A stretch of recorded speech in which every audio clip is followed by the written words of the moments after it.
Mon épouse m'a trahi et a fini à l'hôpital. Sa famille m'a traité de cruel pour vouloir divorcer. Puis, ma fille m'a avoué quelque chose qui a achevé toute la compassion qu'il me restait. Cela les a détruits, elle et son amant. Je m'appelle Diego. J'ai 38 ans. Je suis ingénieur dans une entreprise de construction. Je vivais avec mon épouse Valeria et nos 2 enfants, Olivia, 14 ans, et Matteo, 10 ans. Nous étions mariés depuis 16 ans avec une vie qui semblait normale, un travail stable, une maison en banlieue, des week-ends en famille, des vacances une fois par an. Rien d'extraordinaire, mais confortable. Du moins, c'est ce que je croyais. Tout a commencé un vendredi soir, il y a quelques mois. Les enfants dormaient déjà et je regardais un film sur le canapé avec une bière. Valeria m'avait dit qu'elle sortait dîner avec des amis du travail, quelque chose qu'elle faisait de temps en temps. Je ne me suis pas inquiété.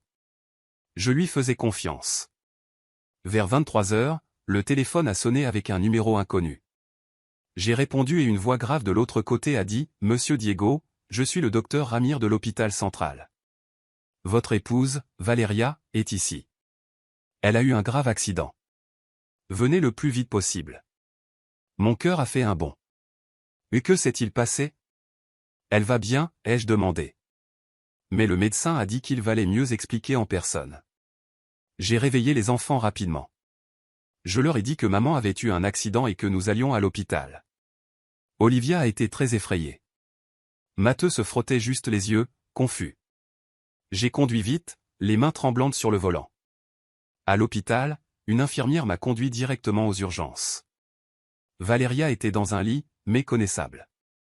Le visage gonflé, des bandages ensanglantés, des ecchymoses partout, des tubes connectés. On aurait dit qu'elle avait été battue avec quelque chose de lourd.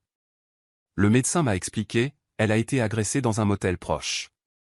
Un homme l'a frappée au visage avec une bouteille en verre lors d'une dispute. Elle a une fracture de la mâchoire, des coupures profondes qui nécessiteront de la chirurgie esthétique et des dommages à un œil. Elle survivra, mais il lui restera des cicatrices permanentes. Un motel. Agressée par un homme. Mon esprit s'est bloqué. Qui était-ce? Pourquoi était-elle dans un motel? Le médecin a dit que la police enquêtait et que Valeria ne pouvait toujours pas parler à cause du gonflement. Je suis resté assis à côté d'elle, tenant sa main froide. Elle a ouvert un peu les yeux et a murmuré quelque chose comme « Je suis désolé ».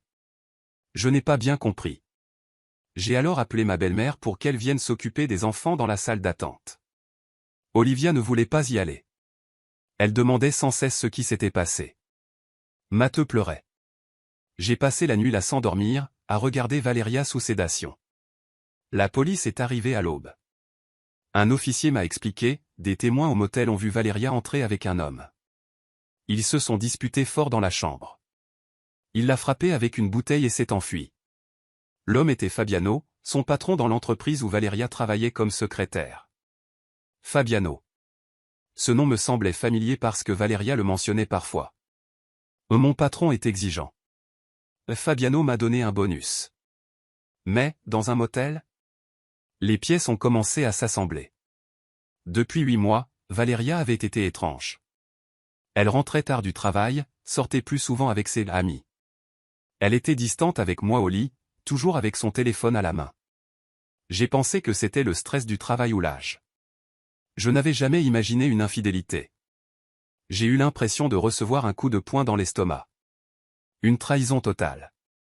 Mais je devais garder mon calme pour les enfants. Je leur ai dit que maman avait eu un accident avec un fou. Pas de détails. Olivia m'a regardé bizarrement, comme si elle en savait plus, mais n'a rien dit. Matteo voulait juste faire un câlin à maman quand elle se réveillerait. Valeria a passé une semaine à l'hôpital avec 2 chirurgies pour reconstruire son visage. J'y allais tous les jours après le travail, j'apportais de la soupe, des fleurs, j'aidais comme je pouvais. Extérieurement, j'étais le mari inquiet, parfait. Les médecins disaient qu'elle se rétablirait physiquement, mais que son visage serait marqué à jamais. Des cicatrices, un œil tombant, une mâchoire désalignée. Intérieurement, je bouillais de colère. J'ai commencé à rassembler des preuves en secret. La police m'a donné le téléphone de Valeria pour les contacts familiaux. Je l'ai examiné ce soir-là à la maison. Le mot de passe était facile, la date de notre anniversaire. Des messages avec Fabiano. Des centaines, depuis 8 mois. Tu me manques, mon amour. On se voit demain au lieu habituel. Ton mari ne mérite pas quelqu'un comme toi. Des photos intimes, des projets pour se voir dans des motels. Il parlait même de me quitter. J'ai récupéré des messages supprimés avec une application que j'ai téléchargée. Tout était là. J'ai appelé un ami avocat, Pedro, le lendemain. Je dois préparer un divorce, mais discrètement. Je veux la garde des enfants et la maison. Pedro m'a dit, rassemble tout. Message, témoin, l'affaire de l'hôpital. Avec l'infidélité prouvée, tu as l'avantage. La famille de Valeria est arrivée à l'hôpital le 2e jour. Beaux-parents, belle-sœur. Ils ont pleuré en voyant son visage détruit. Ma pauvre fille, disait ma belle-mère. Ils m'ont serré fort dans leurs bras, disant que j'étais un saint d'être là. Mais quand j'ai lâché que je pensais au divorce à cause de l'infidélité, tout a changé. Mais tu ne peux pas l'abandonner maintenant, a dit mon beau-père. Elle souffre. Elle a besoin de soutien. Ma belle-mère a ajouté, nous faisons tous des erreurs, Diego. Pardonne-lui pour les enfants. J'ai expliqué que c'était une liaison de plusieurs mois, pas une erreur d'une nuit. Ils ont ignoré. Elle est victime de cet homme violent, disait-il. Valeria, depuis son lit, me regardait suppliante de son seul œil valide. Bon, j'ai fait semblant d'y réfléchir. Valeria est rentrée à la maison après la 2e chirurgie. Elle marchait avec des béquilles, se nourrissait de liquide, le visage encore gonflé. Je l'aidais en tout. Je faisais des soupes, nettoyais la maison, emmenais les enfants à l'école. Olivia était distante avec sa mère, l'évitant presque. Matteux était affectueux, demandant si ça faisait mal. La pression de la belle famille était constante. Il venait à la maison, apportait de la nourriture, mais toujours avec le même message, ne la laisse pas seule, Diego. Ce serait cruel. Ils ignoraient l'adultère, concentrés sur le fait que Valeria avait déjà assez souffert. J'ai continué à faire semblant. Intérieurement, la procédure de divorce avançait, mais quelque chose chez Olivia m'inquiétait. Elle semblait porter un lourd poids. Un soir, après avoir couché Matteux, elle est venue dans ma chambre, les yeux rouges. « Papa, il faut que je te parle de quelque chose d'important, à propos de maman et Fabiano. » J'ai fermé la porte doucement pour que Valeria n'entende pas du salon, où elle regardait la télévision avec le volume bas à cause de la douleur des chirurgies. Olivia s'est assise sur le lit en tremblant. J'ai mis une couverture sur ses épaules et me suis assis à côté d'elle.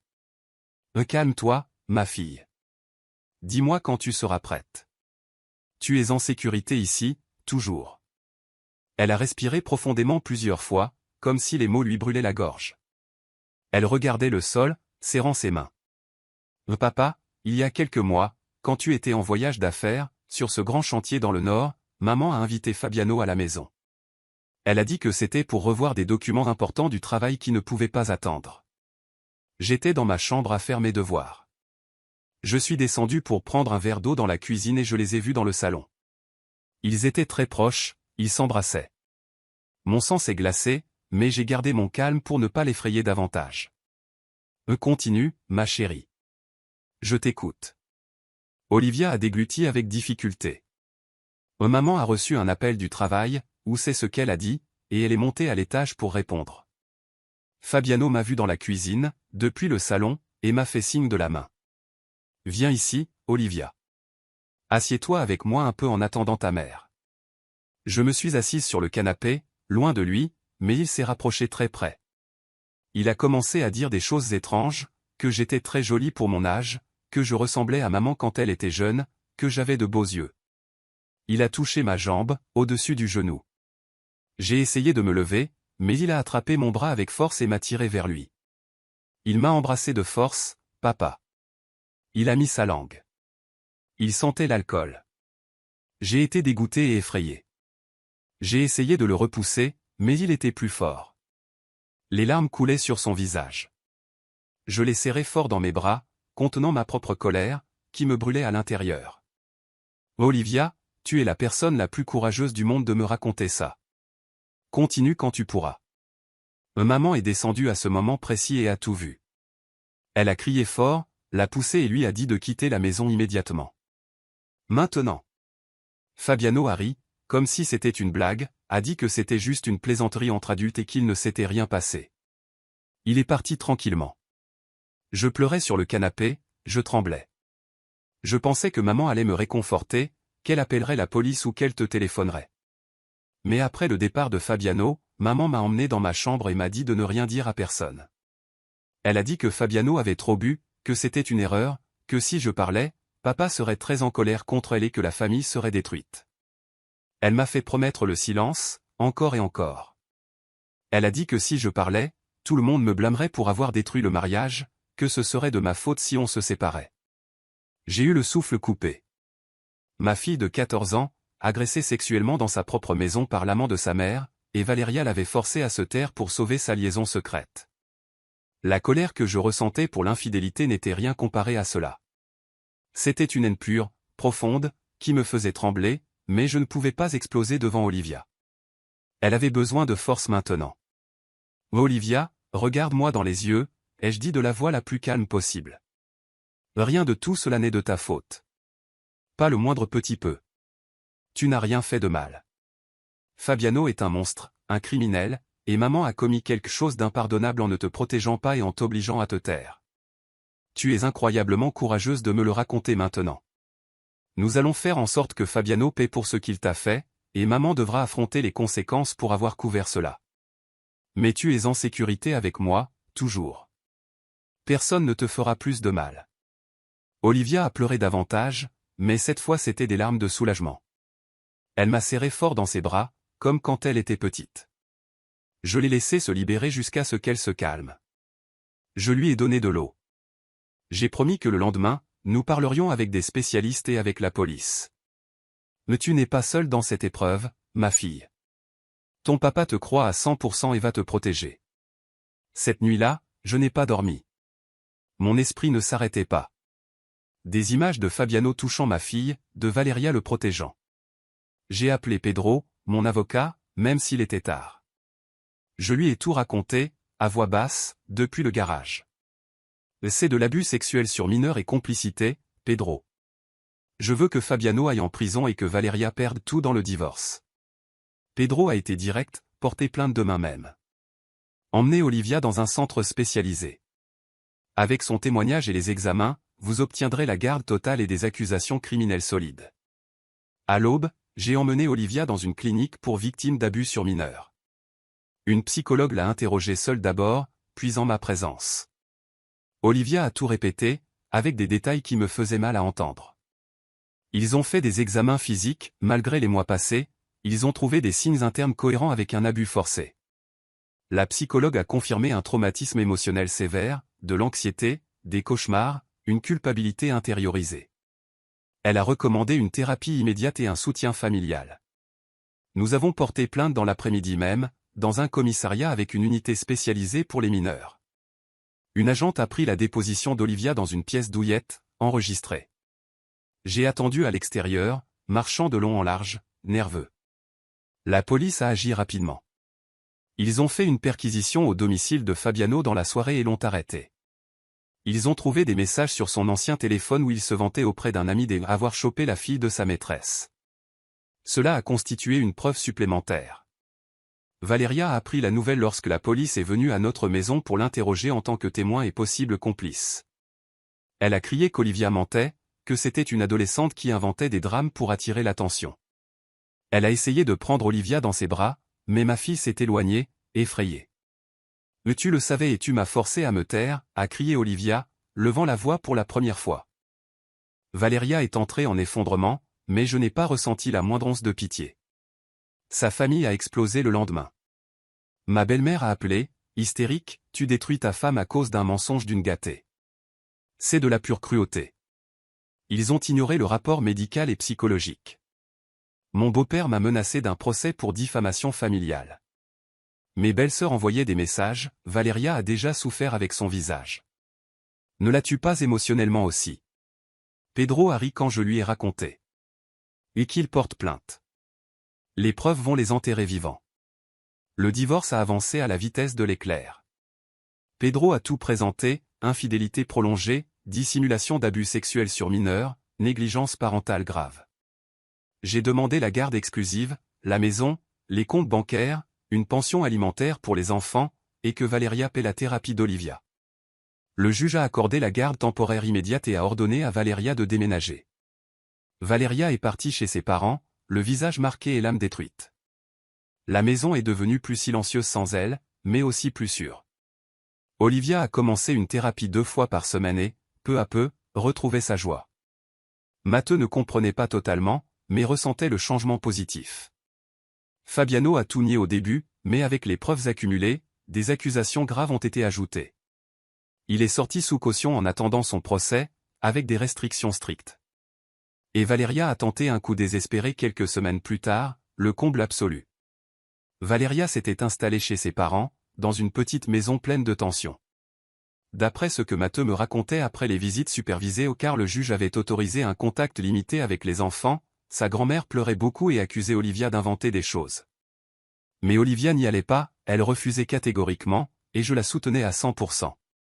Matteo y allait parce qu'il était petit et voulait encore voir sa mère, mais il revenait confus, avec des questions qui me fendaient le cœur. Pourquoi maman dit qu'Olivia ment si les médecins ont dit le contraire?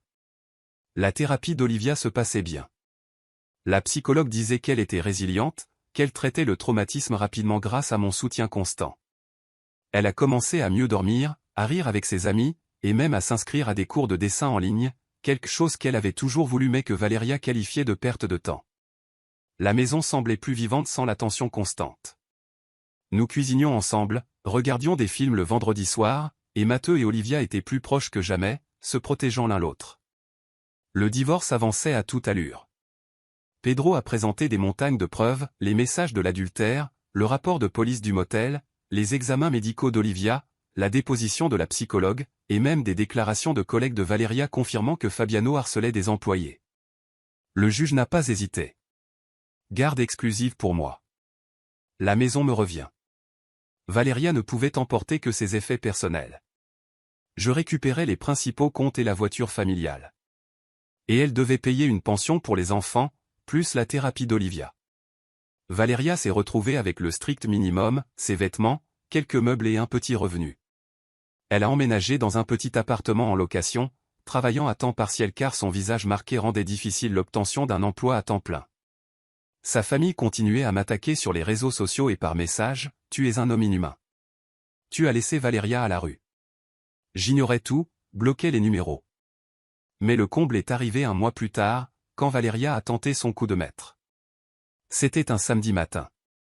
Je préparais des crêpes avec les enfants quand la sonnette a retenti. J'ai regardé à travers la caméra de sécurité, Valeria, sur le pas de la porte, avec un maquillage épais masquant ses cicatrices, habillée de manière élégante et enceinte. Visiblement enceinte, d'environ 5 mois. Mon estomac s'est retourné. J'ai ouvert la porte juste un peu, avec la chaîne de sécurité. « Que veux-tu, Valeria ?» Elle a pris un air de victime, la main sur le ventre. « Diego, je dois te parler. C'est important, pour les enfants et pour celui-ci. » Elle a désigné son ventre. « C'est de Fabiano, mais il ne veut rien savoir. Je suis seule, j'ai peur. J'ai pensé que nous pourrions réessayer, en famille. Pour le bébé, pour Olivia et Matteo. » Je l'ai regardée, digérant l'information. Enceinte de l'amant abuseur, et elle voulait revenir comme si de rien n'était. Olivia, qui avait entendu depuis la cuisine, est sortie, pâle. « Non, papa. Ne la laisse pas entrer. » Matteo regardait, confus. « Valeria, tu crois qu'après tout ça, je vais accepter ?» ai-je demandé, la voix glaciale. « Tu as couvert l'abus de ta propre fille, tu as eu une liaison de plusieurs mois et maintenant tu apparais avec un enfant de ce monstre, en demandant à revenir. Il n'y a pas de porte ouverte ici. Signe les derniers papiers du divorce et continue ta vie. » Elle a commencé à pleurer. Théâtralement. « Je suis la mère de tes enfants. Ce bébé a besoin d'un père. Ne sois pas cruel. » Elle a crié assez fort pour que les voisins regardent. J'ai sorti mon téléphone et j'ai commencé à enregistrer. Repars maintenant, ou j'appelle la police pour violation de l'ordonnance de restriction. Elle est partie en pleurant, mais ce n'était pas fini. Dans l'après-midi, ma belle-mère a appelé. Valeria a tenté de se suicider à cause de toi. Elle a avalé des pilules. Elle est à l'hôpital. Mon cœur s'est emballé à nouveau, mais Pedro m'avait prévenu des manipulations. Je suis allé à l'hôpital avec prudence. Valeria était stable. Elle avait pris peu de pilules au plus un coup de théâtre qu'une vraie tentative. Le médecin a confirmé un lavage d'estomac préventif, mais rien de grave. Là, dans la chambre, entourée de sa famille, elle a réessayé. Et Diego, s'il te plaît. Je regrette. Nous pouvons élever le bébé ensemble. Sa mère a supplié, regarde la souffrance que tu causes. Pardonne-lui. Je n'ai rien ressenti. Valeria, tes actions ont des conséquences. Mais tu as choisi une liaison, tu as couvert un abus, et maintenant ça. Il n'y a pas de retour en arrière. Occupe-toi seul de ton bébé, comme je m'occupe seul de mes enfants. Je suis parti et ne suis pas revenu. Le divorce a été finalisé quelques semaines plus tard. Valeria a eu le bébé seul, une petite fille. Je n'ai pas demandé de test de paternité. Ce n'était pas mon problème. Pendant ce temps, Fabiano était libre sous caution, avec un bracelet électronique et une ordonnance lui interdisant de s'approcher des mineurs. Mais un soir, je l'ai aperçu dans un bar près de mon travail. Il était avec des amis, riant comme si de rien n'était. La colère accumulée a explosé. Je l'ai suivi jusqu'au parking et je l'ai confronté. Mais tu es un abuseur d'enfants. J'ai porté le premier coup. Il est tombé, mais s'est relevé. Nous nous sommes battus violemment. Je l'ai frappé au visage, aux côtes, partout où je pouvais. Il m'a aussi donné quelques coups de poing, mais j'étais aveuglé par la fureur. La sécurité du bar n'est pas intervenue. J'ai été arrêté pour agression. Condamnation légère, 200 heures de travaux d'intérêt général et une amende. Valeria et sa famille ont réclamé justice pour Fabiano, mais le juge a compris le contexte. Je comprends la provocation, monsieur, mais la loi est la loi. Je ne l'ai pas regretté. Chaque heure de service en valait la peine. Fabiano a été jugé quelques mois plus tard. Avec toutes les preuves, le témoignage courageux d'Olivia au tribunal, les examens médicaux, les messages, ses antécédents, il a été condamné à 22 ans de prison pour agression sexuelle aggravée sur mineur, coups et blessures avec armes, et autres chefs d'accusation. Sans possibilité de libération conditionnelle. Valeria avait témoigné en sa faveur au début, disant qu'Olivia exagérait, mais le jury ne l'a pas cru. Elle a perdu toute crédibilité. Un an plus tard, la vie est différente. Olivia, maintenant 15 ans, est une adolescente forte, avec de bonnes notes, des amis loyaux et une thérapie qui l'a aidée à guérir. Elle dessine incroyablement bien et a même remporté un concours scolaire. Matteux, 11 ans, joue au football et me serre fort dans ses bras chaque soir. Nous voyageons tous les trois ensemble, plage, montagne, parc. La maison est pleine de rires sincères. Valeria voit les enfants lors de visites supervisées. Matteux y va parfois. Olivia, jamais. Elle vit avec sa petite fille, travail dur, marqué à jamais. Sa famille a coupé les ponts avec moi, me tenant responsable de tout. J'ai trouvé la paix. J'ai commencé à sortir avec une femme formidable, Anna, qui aime mes enfants comme si c'étaient les siens. Olivia l'adore. La vie n'est pas parfaite, mais elle est authentique maintenant. Protéger mes enfants a valu chaque bataille. Merci de m'avoir lu, Reddit. Commentaire Monsieur Reddit. Eh bien, mes chers amis, une belle leçon de vie. La prochaine fois que quelqu'un vous dit que « l'amour pardonne tout », rappelez-vous qu'il y a une différence monumentale entre une erreur et une trahison, puis entre une trahison et un crime. Ici, nous avons l'édition collector, les trois en un seul pack. Fabiano en prison, Valeria seule avec les conséquences de ses choix, et Diego qui reconstruit une vie saine pour ses enfants. La morale ? Parfois, la cruauté la plus radicale est simplement de refuser d'être le paillasson de quelqu'un. Et protéger ses enfants n'est pas une option, c'est le contrat de base. La famille de Valeria peut continuer à jouer les vierges offensées, mais face aux faits, leur château de cartes morales s'est effondré. La justice, même lente, finit par rattraper les monstres. Et parfois, elle donne même un petit coup de pouce, sous forme de 200 heures de travaux d'intérêt général. Santé.